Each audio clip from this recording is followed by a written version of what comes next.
Hey everyone, this is Tim from YourSix Studios. Today in this video I'm going to show you how to delete your Google account from your Samsung or Android phone. Now this is very easy. We can just sign in.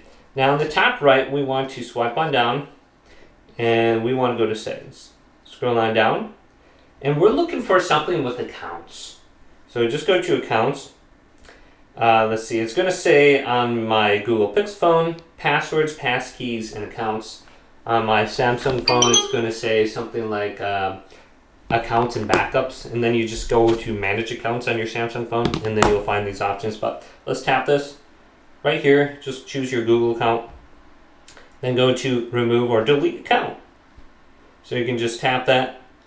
Then you're going to be signed out of your account. So when you go to like Gmail or anything, or YouTube or wherever, Google Play Store, it's going to be logged out. So you can sign back in with a different account. So you just go to here, here, and then here.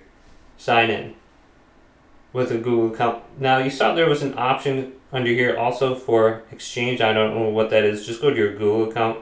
It has the symbol for the Gmail on there though. But hopefully this video did indeed help you out. If it did, leave a big thumbs up and subscribe to my channel down below.